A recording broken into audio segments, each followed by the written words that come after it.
Telegraph India McTaggart and political journalist Zoe Grunwald. Thank you both for joining us. Zoe, kick us off with the Daily Mail. Yes, so interesting profile in the Daily Mail about Prince William. So obviously, before the break, we were talking pretty much exclusively about Andrew and the knock-on effect this has had on the royal family.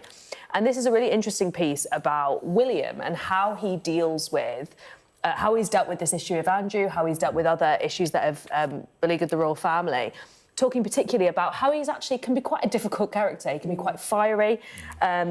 He can be occasionally difficult to handle. There's some interesting anecdotes in here about when he's been a bit potentially snappy with people trying to help him. But they're kind of making the point that actually he's quite ruthless and he hasn't been in any way forgiving towards Andrew. He actually kind of led the charge to cut Andrew off out of the family. And this piece is arguing that actually he might be the perfect individual to lead the royal family into this new period of renewal, where they are trying to distance themselves from the scandal, trying to renew, trying to modernise. What I think is interesting, though, is that this is obviously quite... I mean, it's a pretty balanced piece, but it is quite sympathetic to William. I think when you're talking about having a royal who is difficult to handle, who can be quite snappy, you have to remember that there is a huge disparity of power there between that individual and the people who work for them. There are other pieces in the press today talking about how William really wants to reform the royal family. And while that is a very noble ambition, I think you have to understand that it's going to be very difficult to get anybody who works for you to be totally honest with you when there is that imbalance of power, whether that's because you're on their payroll or because you are a member of the royal family with centuries of history and deference. Yeah, centuries of wealth as well. But I think the disparity in India is interesting, isn't it, in terms of the life he's lived. From the moment he was born, he was thrust into the limelight and then, of course, had to endure the pain of losing his mother so publicly when he and his brother were so young. Talking of his brother, let's move to your own paper, The Telegraph, because you have a piece on the problem with spares. It's funny, isn't it? Any other walk of life, having a spare is kind of handy, perhaps not when you're a royal. Yes, so this is by our royal editor, Hannah Furness, and sort of her opinion on how the monarchy can deal with this current crisis. And she believes that it's tackling the issue of the spares. And honestly, I do think this is a really pertinent issue for the monarchy because, as we've seen in recent years, it has been Princes Harry and former Prince Andrew who are causing the most issues overall for the monarchy, the most existential issues, and they are the spares. They see themselves as spares. They see themselves as spares. Spare. Exactly. Yeah. The sort of self-described spare in Harry's case, and he's obviously sort of taken himself into a sort of self-appointed royal exile, let's call it, and he was always campaigning for financial independence and sort of work that he could sort of control more than in the family, which is obviously very tightly controlled, very duty-bound. He wanted more flexibility. Andrew was at a loose end after leaving the Navy, and the late Queen really wanted him to be appointed into the trade envoy role. Actually, we know that Charles wasn't so keen on the appointment. Yeah. But overall, Hannah's point here is that she's asking whether the institution is fit for purpose in sort of taking care of the spares. And some of the things she points out, which I think are great, it's the financial structure supports the heir, not the spare. Yeah. So that's problem number one. Household staff, as Zoe alluded to, are set up to make their bosses happy and not challenge them. So that's problem number two. And then the never complain, never explain mantra, which, I mean, famously in the last few days we can see is no longer applicable at all because they need to be more transparent. Just want to point to a story also on that page for The Telegraph below. MPs say investigate Mandelson's role in Andrew appointment, connecting those two individuals in that story there, which is kind of interesting. Absolutely, yeah. Now, let's talk about Donald Trump.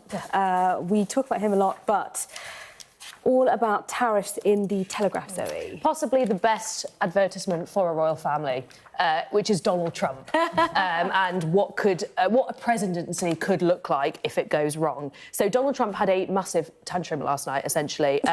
The Supreme Court struck down the president's tariffs. You know, he'd planned to impose 10% tariffs globally. They said it was essentially unlawful for him to do so because it's essentially a form of taxation on American citizens and therefore it needs to get congressional approval.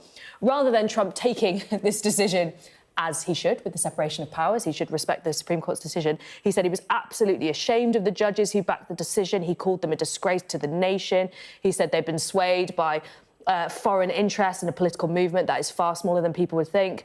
And then he claimed that the court ruling, in fact, gave him more power to impose tariffs on America's trading partners, and that he would be doing so, reimposing 10% tariffs on all countries under a separate piece of legislation, which is essentially another power by which he can do this, which would mean that essentially Congress would have to approve it. It is hard to, I think, underplay how unprecedented this kind of breakdown in the relationship between the Supreme Court and the president is. Yeah. He essentially is throwing out their ruling. He's saying he can do whatever he wants. I mean, it really does seem to be paving the way to something very, very sinister, something quite fascistic. So it will be interesting to see how Congress respond to this. It'll be interesting to see how the Supreme Court respond to this. But I don't think Donald Trump is going to stop until he gets his way on these tariffs. You're right, it'd be interesting how they respond, because you would imagine the Supreme Court, whilst publicly chastened by him, are sticking to their job, which is to uphold the Constitution of the United States, and Congress the same thing. So I thought it was interesting as well, so you say, he's a good advert for a royal family. I think he kind of sees himself as the king of the USA. Oh, totally. Doesn't he? And the Trumps are the de facto royal family of the US as well. I suppose the question is, how much of an advert can you be for the royal family if your popularity starts to drop? Well, there you go. Do then your royal family essentially get tarnished with the Trump brush? Well, I was also going to say that this is a massive blow to the Trump administration. He's facing slowing economic growth. The tariffs are very unpopular. This is yet more chaos for the continuing trade war. I mean, and also just the undignified response to call the Supreme Court justices an embarrassment to their families. Well, some of whom he appointed himself, calling them rhinos, Republicans in name only, which is a new acronym on me. It is interesting.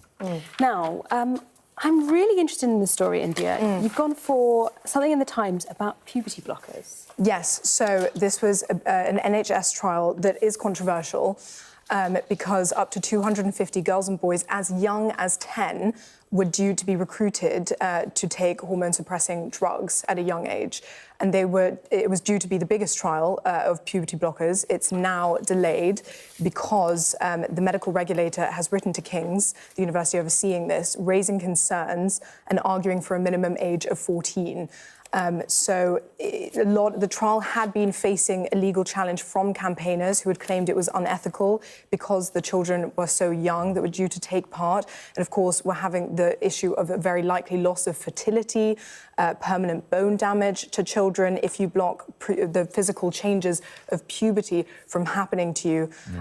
Wes Streeting, the health secretary, has been facing pressure, obviously, from dozens of MPs to halt the study in its entirety. So it's not entirely surprising. This kind of thing does need to be completely completely regulated.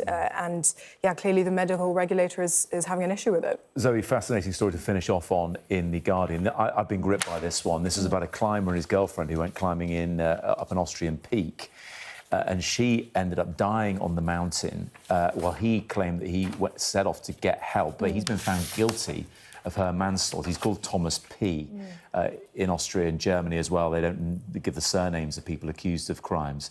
But this is a fascinating story. It is, not only because it's a really tragic incident where, of course, his girlfriend lost her life, but also because of this particular precedent it could set for amateur climbers and mountaineers in the future. So while there are already legal obligations on professional tour guides taking a duty of care, in this particular case, because he was so much more advanced than her, the court ruled that he should have taken much more care, and he was therefore found guilty of gross negligence because he left her on the side of the mountain, didn't get help in time, she wasn't wearing the correct equipment, all of these things, they say he should have been aware. He argued he tried because you could see on footage his flashlight coming down the mountain, but he'd left her behind to try and get help, he claimed. But they found that her death is at his hands because he's been found guilty of manslaughter. Good to see you both. Thank you very much indeed. You are watching Mornings with Mari and Matt. We'll be back in a minute.